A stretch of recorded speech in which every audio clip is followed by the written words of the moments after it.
दर्शकगण, श्रोतागण, भाई और बहनों, मातृशक्ति को नमन के खास, विशेष, मनमोहक और भारतीय संस्कृति, गिरते हुए मानवीय मूल्यों को उठाने वाला कार्यक्रम में आपका हार्दिक स्वागत है, अभिनंदन है, सत्कार है। गिर करके फिर उठना, अवनति से उन्नति की ओर जाना और अपने चरित्र का निर्माण करना, अपने व्यक्तित्व का निर्माण करना। कार्यक्रम में हम जो हर एपिसोड तैयार करते हैं उसके अंदर कोई न कोई एक नई दृष्टि डालते हैं ताकि कि दर्शक को कुछ न कुछ नया मिले, कुछ न वो जीवन निर्माण करने की बात मिले, शिक्षा मिले, ताकि उसको ग्रहण करके अपने जीवन को मोड़ सकते। और कहा भी गया है कि दशा बदल दो, दिशा बदल दो, दशा बदल जाएगी। हम दिशा बदलने का काम करते हैं, हम दृष्टि शोधन का काम करते हैं, दृष्टि बदलने का काम करते हैं, व्यक्ति को बदलना चाहते हैं, हम व्यक्ति में नकारात्मक भाव हटा करके सकारात्मक भाव डालना चाहते हैं, ये हमारा उद्देश्य है। तो इसी क्रम के अंदर हम आज जो एक बहुत ही सुंदर विषय लेकर के, जो हमारे सामाजिक जीवन का विषय है, वो लेकर के आपके सामने प्रस्तुत हो रहे हैं। तो आज का हमारा विषय है कि प्रतिष्ठा का व्यामोह। भाई और बहनों, दर्शकगण, श्रोतागण, बहुत ही सुंदर विषय है। एक जुगलबंदी चलती है, पद प्रतिष्ठा, इसको टीमिंग कहा जाता है और इसको पेयरिंग कहा जाता है, इसको जुगलबंदी भी कहते हैं, पद प्रतिष्ठा। ये दोनों एक दूसरे से जुड़े हुए हैं। पद मिलता है तो प्रतिष्ठा मिलती है, प्रतिष्ठा होती है तो पद मिलता है। ये एक दूसरे से पूरक है, एक दूसरे के कॉम्प्लीमेंट्री है, एक सिक्के के दो पहलू है। तो हम उस प्रतिष्ठा की बात करते हैं। हर व्यक्ति जो समझदार होता है, चिंतक होता है, अपने जीवन में प्रतिष्ठा चाहता है, प्रतिष्ठा प्राप्त करके वो इस विश्व का नंबर 1 व्यक्ति बनना चाहता है। हर एक में ये इच्छा होती है, पर प्रश्न ये है कि हर व्यक्ति उस गंतव्य को प्राप्त नहीं कर सकता है, क्योंकि उसके पास के अंदर दिशा नहीं है, उसके पास में दृष्टि नहीं है। वो दृष्टि हम आपको देना चाहते हैं कि ऐसे कौन से गुण हैं, ऐसे कौन से घटक है, ऐसे कौन से सूत्र है जिसको कि, और ऐसे कौन से टिप्स है जिसको कि हम लेकर के अपने जीवन के अंदर प्रतिष्ठा को प्राप्त कर सकते हैं। मनुष्य एक सामाजिक प्राणी है, वह समाज में रहता है, समाज के बिना व्यक्ति जी नहीं सकता। जिस तरीके से मनुष्य का समाज होता है, पशुओं का भी समाज होता है, उसके अंदर समझ होती है, उसमें मात्रा, खाली एक मात्रा का फर्क होता है, लेकिन वो जो उनका समूह होता है उसके पास चिंतन नहीं होता, उसके पास में विजन नहीं होता है, उसके पास में कोई सोच नहीं होती। पर मनुष्यों का समूह होता है, वो पूर्ण विकासशील प्राणी है और इस सृष्टि का सर्वश्रेष्ठ प्राणी, उसके पास चिंतन है, उसके पास नई नई बातें हैं, नए नए ख्यालात है और नई नई चीजें उसके दिमाग के अंदर आती है। तो इसी कारण से मनुष्य जो है वो डेवलपमेंट करना चाहता है, प्रतिष्ठा पाना चाहता है और प्रतिष्ठा के माध्यम से अच्छा पद चाहना चाहता है। तो हम उन सूत्रों की बात करेंगे। तो सबसे पहला सूत्र हम लेते हैं मैत्री। जो व्यक्ति प्रतिष्ठा चाहता है वह अपने परिवार में सभी सदस्यों के साथ में मैत्री का व्यवहार करे, समानता का व्यवहार करे, सर्वोदय का व्यवहार करे। मतलब उसमें इन्फीरियरिटी सुपीरियरिटी कॉम्प्लेक्स नहीं होना चाहिए। वो न तो अपने आप को बहुत बड़ा समझे, न अपने आप को हीन समझे। सबके साथ में एक समानता का व्यवहार, अपने को भी सामान्य व्यक्ति समझे और सबको भी सामान्य व्यक्ति समझ करके इज्जत दे। चाहे छोटा व्यक्ति हो, चाहे बड़ा हो, चाहे इंटेलिजेंट हो, चाहे वो व्यक्ति सामान्य जो है वो बौद्धिक वाला हो, सबको सम्मान देने से वो मैत्री कहलाती है। कहा भी गया, अपना सच में से जा मैत्रिंग भूए सो कप पाए। स्वयं सत्य खोजो, सबके साथ मैत्री करो। यदि आप स्वयं सत्य खोजना चाहते हैं, यदि आप मंजिल को प्राप्त करना चाहते हैं, गंतव्य को प्राप्त करना चाहते हैं, अपने लक्ष्य को प्राप्त करना चाहते हैं, तो आपको सबके साथ मैत्री करनी पड़ेगी। मानव मात्र नहीं, 84 लाख जीवा योनि के चराचर जगत के संपूर्ण सभी प्राणी, सबको आप जो लिविंग बीइंग्स है, जो लिविंग क्रिएचर्स है, उनको आत्मवत समझना होगा और समझना चाहिए कि मेरे जैसा उनके अंदर प्राण है और जो चीज मुझे बुरी लगती है उन सबको बुरी लगती है। मुझे इंसल्ट जो अच्छी नहीं लगती तो और किसी को इंसल्ट अच्छी नहीं लगेगी। तो ऐसा मैत्री का भाव रखने वाला व्यक्ति जो है प्रतिष्ठा को प्राप्त करता है, वो सबका गार्जियन बन जाता है, वो सबको प्रिय हो जाता है, सबको अनुकरणीय, स्तुति और वंदनीय बन जाता है। मैत्री, प्रमोद। देखिए बहुत बड़ी भावना है। प्रमोद भावना रखने से हमारी नेगेटिविटी खत्म होती है, पॉजिटिविटी बढ़ती है, और जिस व्यक्ति के अंदर नेगेटिव भाव समाप्त होते हैं वो ईश्वर का रूप होता है। प्रमोद भावना क्या होती है कि हम स्वयं के तो अवगुणों को देखें और दूसरे के गुणों को देखें, ये प्रमोद भावना होती है। और कबीरदास जी ने कितना सुंदर कहा कि जो है वो बुरा जो देखन मैं चला, बुरा न मिलिया कोई, जो दिल खोजा आपना और मुझसे बुरा ना कोई। उन्होंने सारे विश्व का भ्रमण किया यह प्राप्त करने के लिए विश्व के अंदर कितने बुरे लोग हैं, उनको कोई बुरा व्यक्ति नहीं मिला, लेकिन जब भीतर झांका तो मालूम पड़ा कि मेरे जैसा है दुनिया के अंदर कोई बुरा व्यक्ति नहीं है, इतनी बुराइयां मेरे में भरी पड़ी है। तो उससे हमारे खुद के अवगुण देखने से शोधन होता है, हमारी तरक्की होती है और हमारे में पॉजिटिविटी बढ़ती है। जितनी जितनी पॉजिटिविटी बढ़ती है उतनी उतनी प्योरिटी होती है, और जितनी जितनी प्योरिटी होती है उतना उतना हमारी आत्मा का जो है ऊर्ध्वगमन होता है, और हम एक दिन सिद्ध बुद्ध मुक्त बन जाते हैं, ब्लिश की अवस्था को प्राप्त हो जाते हैं, अक्षय सुख को प्राप्त कर लेते हैं, जहां कहीं भी कोई दुख नहीं होगी। वही हमारी भारतीय संस्कृति का सर्वोत्तम सिद्धि जो है वो गंतव्य है। तो ये प्रमोद की भावना, दूसरे व्यक्ति में जो गुण हैं उस गुणों को प्रमोट करो, उस गुणों को बाहर निकाल के उसकी प्रशंसा करो, पब्लिकली, बड़ी स्टेज के ऊपर, समाज के ऊपर लिख करके, बोल करके। जब हम उसके गुणों को स्वीकार करेंगे और गुणों की जो है हम बार बार जो उसका व्याख्यान करेंगे, तो गुणों का जो है व्याख्यान करने से वो गुण हमारे भीतर आएंगे। जैसे भगवान के गुणों का, हम भगवान की मूर्ति के सामने खड़े रह करके क्या मांगते हैं, हे भगवान आपके अंदर जो गुण हैं वो सब गुण मेरे में आ जावे और अवगुण हट जावे। तो इसीलिए जो है ये प्रमोद की भावना बहुत सुंदर होती है। मैत्री, प्रमोद और करुणा। देखिए, जो करुणाशील व्यक्ति होता है वो किसी के साथ दुर्व्यवहार नहीं कर सकता, किसी का शोषण नहीं कर सकता, क्योंकि उसका जो हृदय है इतना आप्लावित हो जाता है कि जो हर प्राणी जो उसको लिविंग बीइंग लगता है वो अपने जैसा लगता है। मैं आपको उदाहरण के द्वारा बताना चाहता हूं। कबीरदास जी बहुत पहुंचे हुए संत हुए हैं, वो भक्ति मार्गी है।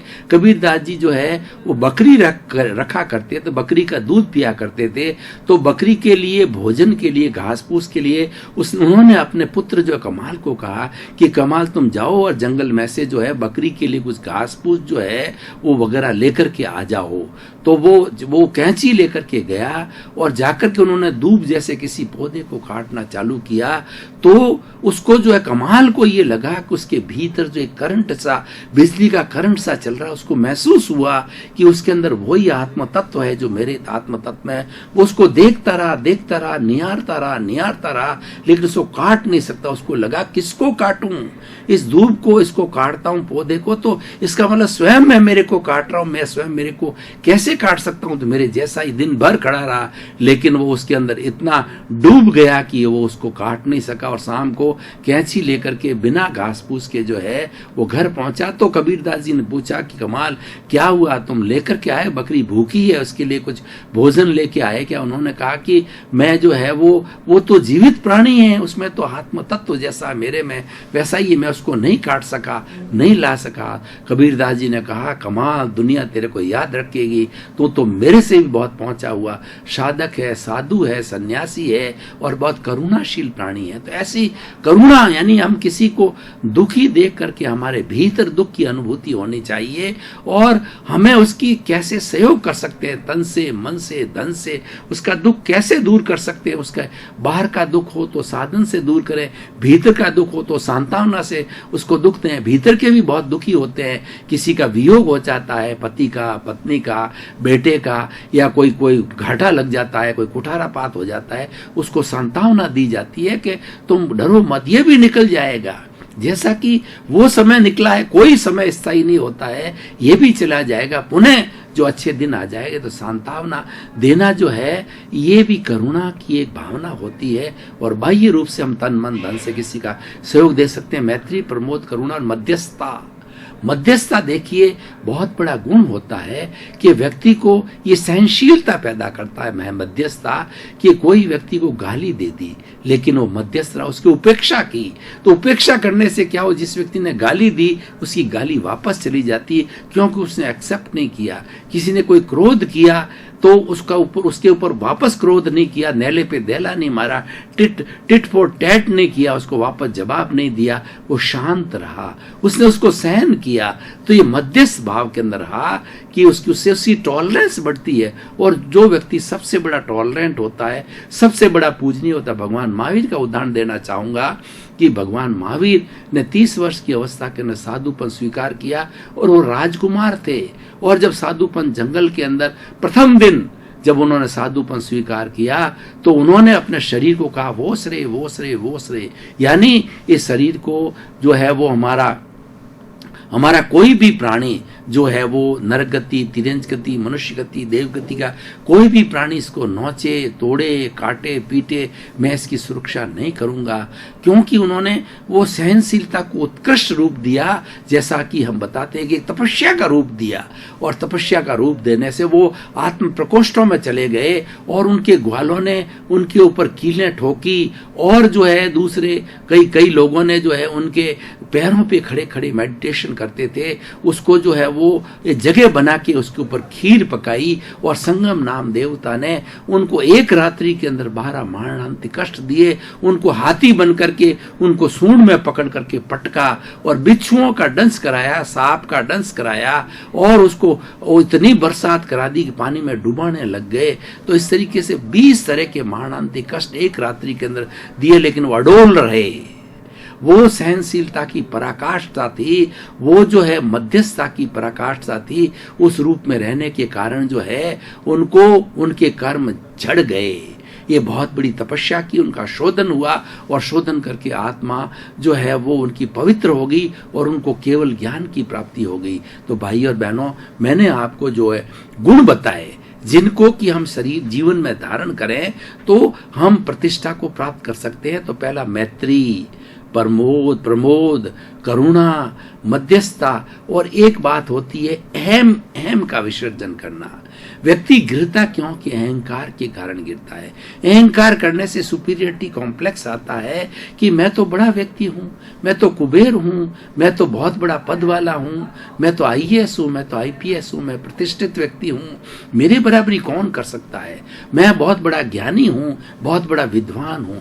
जब व्यक्ति अहंकार करने लग जाता है उसी क्षण से जो है वो उसका क्या कहना चाहिए, डिटोरिएशन चालू हो जाता है। उसी क्षण से व्यक्ति गिरने लग जाता है। तो व्यक्ति को अगर प्रतिष्ठा प्राप्त करनी है, अहंकार को छोड़ो। अहंकारी व्यक्ति के पास में कोई भटकना नहीं चाहता है, क्योंकि वो अपनी बात बताता है, अपने पे घमंड करता है, अपने ज्ञान पे घमंड करता है। अपने 8 तरह के मद होते हैं। वो कौन से होते हैं? जाति, कुल, तप, ऐश्वर्य, ज्ञान, रूप, इस तरीके उसके ऊपर घमंड करता है।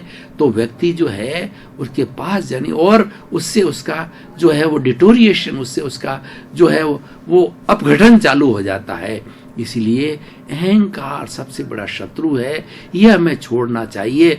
व्यक्ति जितना जितना निरंकारी होगा उतना उतना व्यक्ति विनयशील बनेगा और विनय शब्द गुणों की खान है। और विनय होने से व्यक्ति किसी के प्रति बुरा नहीं सोचेगा, सबके नेगेटिविटी नहीं होगी, उसके अंदर विधायक भाव रहेंगे, सकारात्मक सोच होगी और नकारात्मकता वो छोड़ेगा तो लोग उसको ज्यादा पसंद करेंगे और आगे बढ़ना चाहेगा। हम ऐसे बहुत से उदाहरण दे सकते हैं। हमारे देखिए अटल बिहारी वाजपेयी हुए हैं, लाल बहादुर शास्त्री हुए हैं, हमारे 46 जो भारत रत्न हुए हैं, उनमें एक एक में अलग अलग तरह की जो है योग्यताएं थी और उन योग्यताओं के कारण उनको भारत रत्न मिला।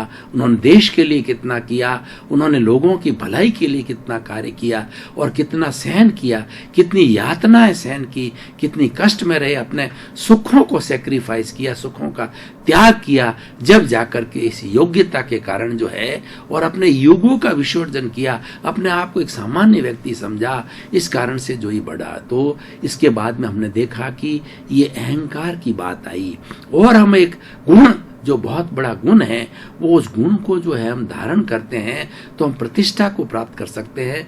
तो वो गुण क्या है? वो गुण है त्याग की वृत्ति होनी चाहिए। जिस परिवार में हम रह रहे हैं और हम 10 सदस्य हैं और हमारे पास 10 ही चीजें हैं, 10 ही वस्त्र है, 10 ही भोजन के साधन है, एक एक बांट करके लेना चाहिए। ऐसा नहीं है अच्छी चीज आ गई लॉयंस शेयर 10 में से 5 ने एक ही व्यक्ति ने उठा लिया और बेचारे 5 जो लपकते रहे। तो उसी तरह समाज में भी यही होना चाहिए। अगर एक घर की आवश्यकता हो तो अपने एक घर की ग्रीड नहीं करे, नीड तो उसकी आवश्यकता है, वो एक घर तो रखना होगा, लेकिन 10-10 घर और बड़ा बैंक बैलेंस बना करके, और कोई व्यापारी है तो अपने गोदाम भर करके, ताकि कि वो जो है काला बाजारी करके और जो मार्केट के अंदर जो है उस चीज की जो है वो कमी बता करके और पैसे उसको बढ़ावे। तो इस तरीके की ये त्याग की भावना होनी चाहिए। व्यक्ति को सोसाइटी के लिए सेक्रीफाइस करना चाहिए। तो भाई और बहनों, दर्शकगण, श्रोतागण, जो है आज ये प्रतिष्ठा का व्यामोह अर्थ होता है, व्यक्ति प्रतिष्ठा चाहता है, उसका मोह होता है, लेकिन मोह करने की आवश्यकता नहीं है। और प्रतिष्ठा का मोह करने से वो तो टेम्परेरी फेज है। एक बार आप पद के ऊपर हो, लोग आपके फोटो खींचेंगे, लोग आपके पास में रहेंगे क्योंकि उनको स्वार्थ है। लेकिन जब आप पद से नीचे उतर गए तो लोग आपसे एक एक दरकिनार हो जाएंगे। लेकिन जो व्यक्ति प्रतिष्ठा का व्याह मोह में नहीं फंसता है, कार्य में विश्वास करता है, उत्तरदायित्व में विश्वास करता है, राइट की ज्यादा बात नहीं करता है, तो व्यक्ति सबका प्रिय हो जाता है और लाइफ लॉन्ग वो एवरग्रीन होता है, वो उपयोगी होता है, क्योंकि उसके मन के अंदर प्रतिष्ठा का व्यामोह नहीं होना चाहिए। प्रतिष्ठा तो एक तरीके से राइट है। जब आप काम करने लगोगे, उत्तरदायित्व लोगे तो प्रतिष्ठा अपने आप मिलेगी। कोई भी आप पद के ऊपर, उस पद का जो है अच्छी तरह से आप निर्वाह करते हो तो निर्वाह करने के साथ में प्रतिष्ठा तो ऑटोमेटिक मिलेगी। प्रतिष्ठा तो जो है वो बाई प्रोडक्ट है। हमारा मुख्य कार्य है कि अपने कर्तव्य को निष्काम कर्म करना। कोई भी कार्य करें हम ड्यूटी समझ के करें और लोगों की भलाई के लिए करें, लोगों की परोपकार के लिए करें। हम एक कोई ऐसा कार्य न करें जिससे कि हमारे पड़ोसी का, भाई का, परिवार के सदस्य का, समाज के लोगों का जो है किसी तरह का को दुख पहुंचे और उसके सुख में हनन हो और उसको कोई भी जो है मानसिक प्रताड़ना मिले, उसकी इंसल्ट हो, उसका तिरस्कार हो। ऐसा कार्य नहीं किया जाना चाहिए। तब हमें प्रतिष्ठा अपने आप मिलेगी। और प्रतिष्ठा का व्यामोह करना, ये मात्र उसका प्रतिष्ठा का व्यामोह करना है, ये एक टेम्परेरी फेज है और ज्यादा लंबे समय तक नहीं चलना वाला होता है। वो नहीं करना चाहिए। भाई और बहनों, दर्शकगण, श्रोतागण, हमारा पुनरुत्थान कार्यक्रम का उद्देश्य है कि हर जो एपिसोड हम प्रस्तुत करते हैं वह एपिसोड जो है हमारे समाज के लिए क्या उपयोगी है, वो व्यक्ति को क्या उसमें क्या संभावना है कि वह व्यक्ति को जो है कुछ गुण दे सकता है, कुछ खुराक दे सकता है, अच्छी बात दे सकता है, कुछ गाइडेंस दे सकता है। तो हम कहना चाहेंगे इन सूत्रों को अगर व्यक्ति धारण कर लेता है तो प्रतिष्ठा ऑटोमेटिकली मिलेगी, क्योंकि वो व्यक्ति होलिस्टिक व्यक्ति बन जाता है, वो अच्छे कैरेक्टर वाला व्यक्ति बन जाता है और ऐसा व्यक्ति एक विजनरी हो जाता है, वो युग दृष्टा बन जाता है, युग सृष्टा बन जाता है। सभी लोग उसके साथ में जुड़ना चालू हो जाता है और जब व्यक्ति के साथ में व्यक्ति जुड़ते हैं, कंधे से कंधा मिलकर के चलता है, चरे वेती हम चलते रहे, कारवां बनता रहा, तो ऐसा व्यक्ति, गुणों वाला व्यक्ति जो है, ऐसी गुणों वाला व्यक्ति ऑटोमेटिकली प्रतिष्ठा प्राप्त कर लेता है। हम उदाहरण देना चाहेंगे कि हमारे महात्मा गांधी को देखिए और उसके साथ के अंदर जो हमारे जो देखिए उसके विनोबा भावे को देखिए, कितने त्यागवान व्यक्ति थे, कितना simple living and high thinking जीवन था। वो 24 आवर हर क्षण उनका जो है परमार्थ के लिए था। वो जो है वो लोगों के भले के लिए बात करते थे, वो सर्वोदय की बात करते थे कि हमारे समाज के अंदर हर व्यक्ति को तो आगे बढ़ने का, हर व्यक्ति को तरक्की करने का जो है वो तरक्की करना चांस मिलना चाहिए। ये बात अलग है कि वो तरक्की करके वो प्रतिष्ठा को और पद को प्राप्त कर सके, ऊंचाई को, अपने गंतव्य को प्राप्त कर सके ना कर सके, उसमें बहुत सी बातें होती है। व्यक्ति की योग्यता होती है, व्यक्ति के कर्म होते हैं और व्यक्ति की तकदीर होती है, व्यक्ति का फेट होता है। लेकिन चांस हर एक को मिलना चाहिए। ऐसा नहीं कि समाज के अंदर कुछ ही व्यक्ति जो है वो सारा चांस ले ले, और बेचारे बहुत सी बड़े जो हमारा जो तबका है उसको जो है आगे बढ़ने का चांस ही नहीं मिले। तो भाई और बहनों, दर्शकगण, श्रोतागण, हम इस एपिसोड के माध्यम से खास हमारी युवा शक्ति जो कि आज 80 करोड़ युवा है हिंदुस्तान में, उनको कहना चाहेंगे कि आप जो है वो प्रतिष्ठा का व्यामोह मत रखें, पद का व्यामोह मत रखें, काम करने के लिए रखें। आप पद इसलिए मिला है,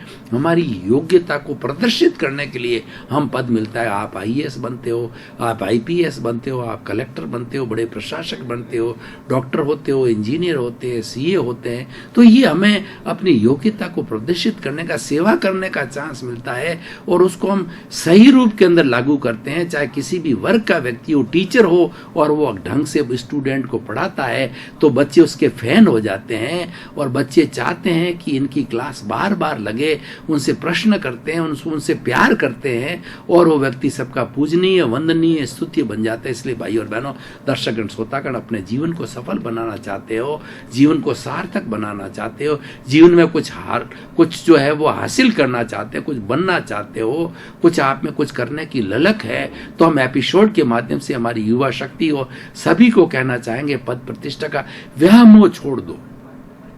व्यामोह का अर्थ है कि मात्र उसके पीछे भागना, आप में योग्यता को नहीं दर्शाते हो, काम नहीं करते हो, और खाली पद के ऊपर आकर के बैठ गए, पदासीन हो गए, और ताकि कि लोग हमको बड़ा समझे, तो ये उसका व्यामोह होता है।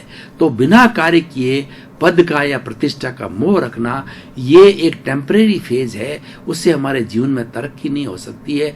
तो जीवन को हम तरक्की करना चाहते हैं, व्यक्तित्व विकास करवाना चाहते हैं, अपना सर्वांगीण विकास चाहते हैं, तो पद और प्रतिष्ठा का व्यामोह छोड़ करके हमें कार्य करना चाहिए। कार्य करने के लिए हमारी एक दिशा होनी चाहिए, वो हमें भगवान कृष्ण ने गीता के अंदर बहुत सुंदर डायरेक्शन दी है। निष्काम कर्म करो। कर्म हर व्यक्ति करता है, लेकिन कर्म करने से पहले वो ये सोच लेता है कि मुझे क्या फल मिलेगा। वो रिजल्ट ओरिएंटेड होता है। अच्छा काम होगा, अच्छा फल होगा, उसमें निश्चित बात है बुरा फल मिल ही नहीं सकता। आप दर्शकगण, श्रोतागण, भाई और बहनों, आपका बहुत बहुत धन्यवाद। कार्यक्रम आज टॉक ऑफ द टाउन बन रहा है, जहाँ कार्यक्रम में लोगों में परिवर्तन आ रहा है, लोग इसको ग्रहण करके अपने जीवन की दिशा और दशा को बदल रहे हैं, और हमारा कार्य भी यही है। हम दृष्टि बदलना चाहते हैं, हम कोई परिवर्तन नहीं करना चाहते हैं। हमारी जो रॉन्ग बिलीफ है उसको राइट बिलीफ में ले जाना चाहते हैं। व्हाट इज द रियलिटी, सनातन सत्य क्या है, हम जो है उस दृष्टि को पैदा करते हैं। नई सोच, नई दृष्टि, नई सोच पैदा करना चाहते हैं आप में। इसी क्रम के अंदर जो है आपका जीवन आनंदमय हो, मंगलमय हो, और खूब सतायु दीर्घायु होकर आप समाज की सेवा करें, और समाज के परोपकार के अंदर लगे रहें। आपके प्रति मंगल भावना, शुभकामनाएं।